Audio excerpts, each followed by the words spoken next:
네, 오늘의 말씀은 창세기 14장 1에서 24절까지의 말씀인데요.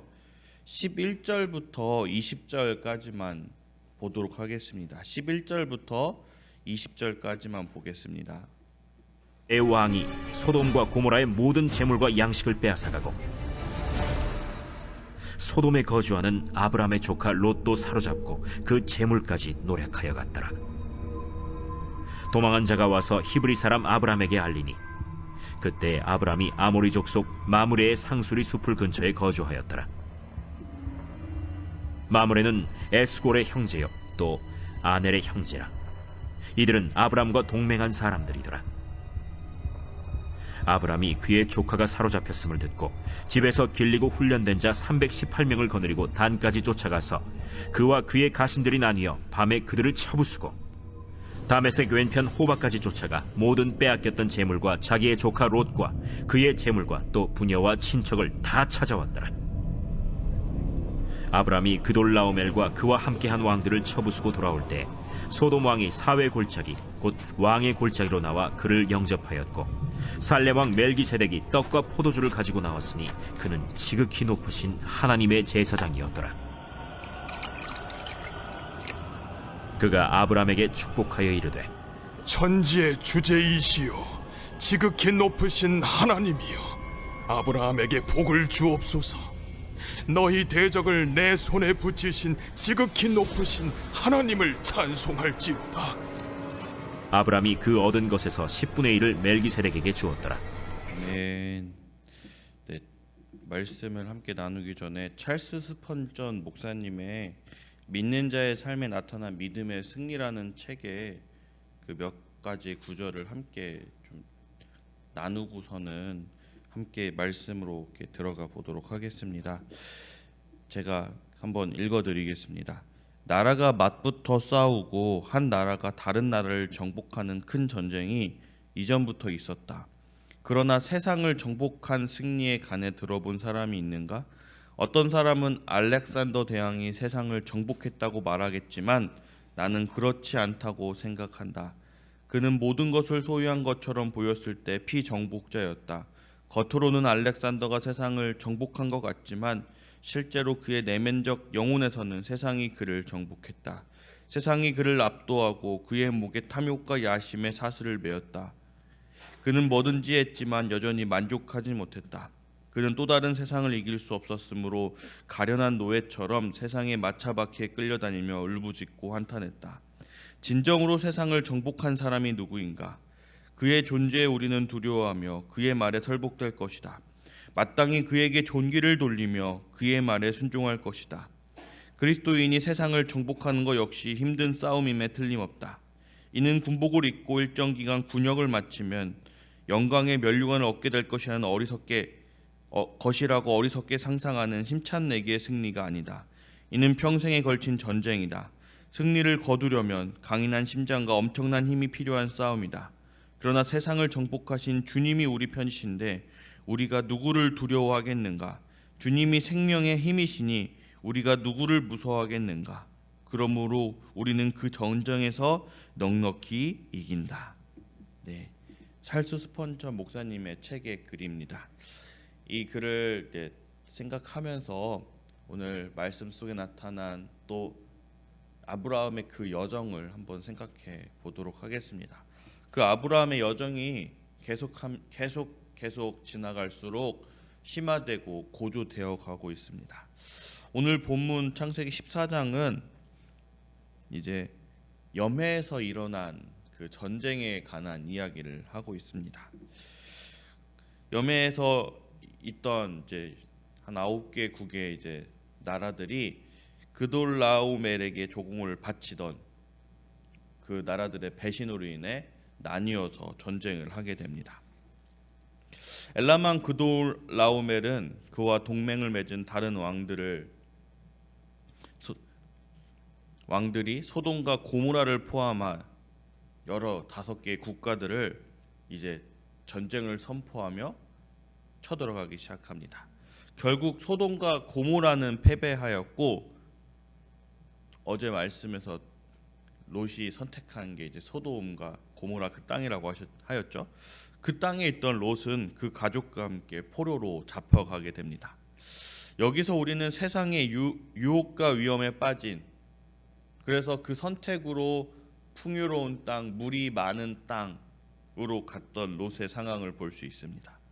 소돔의 풍요와 쾌락을 쫓던 롯은 결국 전쟁의 그 위험 속에서 붙잡히게 되는 큰 위험에 처하게 됩니다. 일상의 사소한 다툼부터 집단의 조직과 갈등, 국가 간의 전쟁까지 사람들이 혈투를 벌이는 이유는 복잡하지 않습니다. 내가 상대보다 우위에 있길 원하고 내가 입은 손해를 견딜 수가 없고 내 자존심이 상하는 걸 참을 수 없기 때문입니다. 역사 이래 지구상에 전쟁이 없는 날은 거의 없었다고 합니다. 제2차 세계대전 이후로는 단 하루도 없었다고 합니다.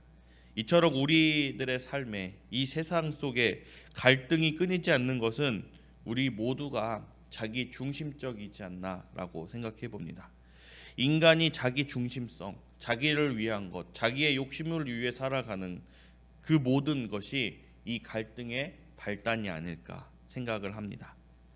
그런데 창세기 14장에서 오늘 이 본문에서 내가 중요해서 나의 이득과 나의 욕심이 아니라 남이 중요해서 이 전쟁에 자신의 목숨, 자신의 모든 것을 걸고 뛰어든 사람이 있습니다. 그 사람은 바로 아브라함입니다. 이 아브라함이 뛰어든 장면을 우리 14절에서 16절의 말씀에 나오고 있는데요. 한번 읽어보도록 하겠습니다. 아브라함이 그의 조카가 사로잡혔음을 듣고 집에서 길리고 훈련된 자 318명을 거느리고 단까지 쫓아가서 그와 그의 가신들이 나뉘어 밤에 그들을 쳐부수고 다메섹 왼편 호바까지 찾아가 모든 빼앗겼던 재물과 자기의 조카 롯과 그의 재물과 또 부녀와 친척을 다 찾아왔더라. 아멘. 아브라함이 롯이 포로로 잡혀갔다는 소식을 듣고 즉시 자신의 집에서 훈련된 318명의 용사들을 이끌고 롯을 구출하기 위해 나섭니다. 이 장면에서 우리는 아브라함이 얼마나 용기 있는 사람이고 신속한 결단력을 내릴 수 있는 사람인지를 볼 수 있습니다. 계속해서 그의 여정 속에서 보여주는 것, 믿음의 그 선택 가운데 얼마나 결단력이 큰 사람인가를 보여줍니다. 아브라함은 가족을 위해 자신의 생명을 걸고 싸우는 모습을 보여주었습니다. 여기서 우리는 신앙인의 책임과 사랑을 배울 수 있습니다. 우리는 위험에 처한 우리 주변의 성도, 우리의 이웃들을 위해 기꺼이 나서야 합니다. 18절에서 20절의 말씀을 제가 한번 읽어드리도록 하겠습니다. 살렘 왕 멜기세덱이 떡과 포도주를 가지고 나왔으니 그는 지극히 높으신 하나님의 제사장이었더라. 그가 아브라함에게 축복하여 이르되 천지의 주제이시오 지극히 높으신 하나님이여 아브라함에게 복을 주옵소서. 너희 대적을 내 손에 붙이신 지극히 높으신 하나님을 찬송할지로다 하매 아브라함이 그 얻은 것에서 10분의 1을 멜기세덱에게 주었더라. 아멘. 아브라함은 전쟁에서 승리하고 돌아오는 길에 살렘 왕 멜기세덱을 만났습니다. 멜기세덱은 아브라함을 축복하고 아브라함은 그에게 모든 것의 10분의 1을 드립니다. 멜기세덱은 지극히 높으신 하나님의 제사장으로 소개되며 이는 이제 나중에 예수 그리스도의 모형으로도 해석이 됩니다. 여기서 우리는 하나님께 영광 돌리는 삶의 중요성을 배울 수 있습니다. 우리가 계속해서 그 여정을 살펴보면은 가는 곳마다 제단을 쌓고 여호와의 이름을 불렀던 예배를 드렸던 아브라함의 모습이 생각납니다. 전쟁에서 승리하고 돌아와 하나님의 제사장 멜기세덱에게 영광을 돌립니다. 이것이 무엇을 뜻하는 거냐? 이 승리는 나의 승리가 아니다. 내가 한 것이 아니라 나의 이 병사들이 한 것이 아니라 오직 하나님이 이 전쟁의 승리를 허락하여 주신 것이고 하나님이 힘주셔서 전쟁에서 승리하신 것이다. 모든 영광을 하나님께 돌리고 있는 것입니다. 소돔 왕은 아브라함에게 사람을 돌려보내고 재물을 가지라고 제안하였습니다. 그러나 아브라함은 그 소돔 왕의 제안을 거절하며 하나님이 자신을 축복하였음을 고백합니다. 아브라함은 세속적인 유혹에 흔들리지 않습니다. 그 재물이 하나님보다 더 중요하지 않은 사람이었습니다.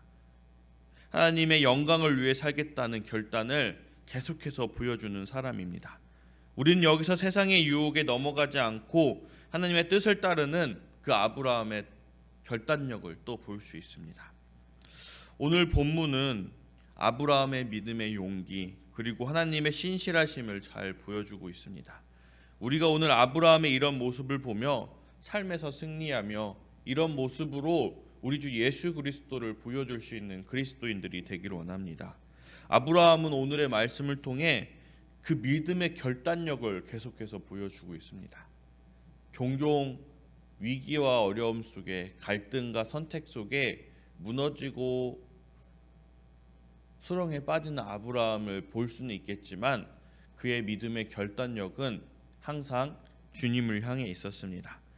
우리도 아브라함처럼 믿음의 결단을 내리고 위험에 처한 우리의 이웃, 우리의 성도들을 위해 더욱더 앞장서고 더욱더 다가가는, 더욱더 기도하는 우리가 되었으면 합니다. 두 번째로는 하나님께 영광 돌리는 삶이었다는 것입니다. 모든 승리와 축복은 하나님께로부터 오는 것이며 우리는 그 영광을 하나님께 돌려야 됩니다. 그리고 세 번째, 세속적인 유혹을 거부했습니다.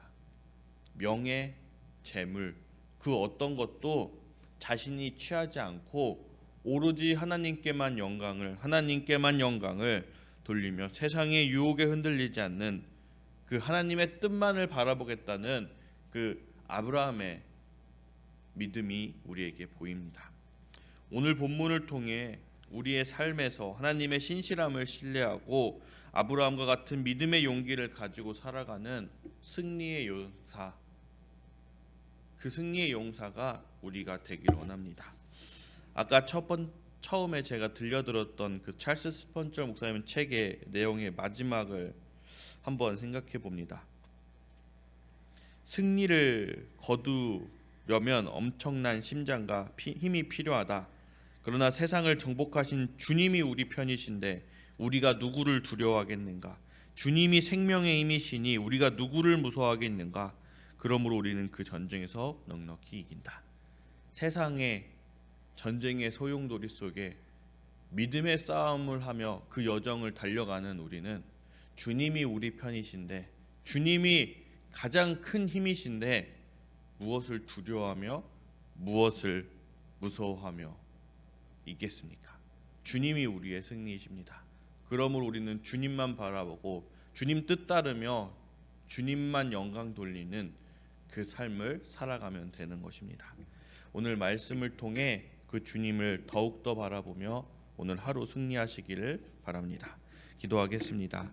하나님 아버지, 오늘 우리와 함께하여 주셔서 이 전쟁 가운데 자신을 내세우고 자신의 영광을 바라는 것이 아니라 주님만을 바라보고 주님의 뜻을 구하려는, 또 주님의 영광을 돌리는 아브라함의 이 모습을 보았습니다. 계속해서 아브라함의 여정을 보는 가운데 그 믿음의 조상의 그 믿음이 무엇인지 보게 하여 주시고 우리가 그것을 따르려고 또 그것을 본받으려고 노력하여 정말 믿음의 사람, 믿음으로써 승리하는 사람, 그 한 사람이 될 수 있도록 도와주시옵소서. 오늘 하루도 우리와 함께하여 주시고 주와 거하는 즐거운 하루, 승리하는 하루 되게 도와주시옵소서. 감사합니다. 예수 그리스도의 이름으로 기도하였습니다. 아멘.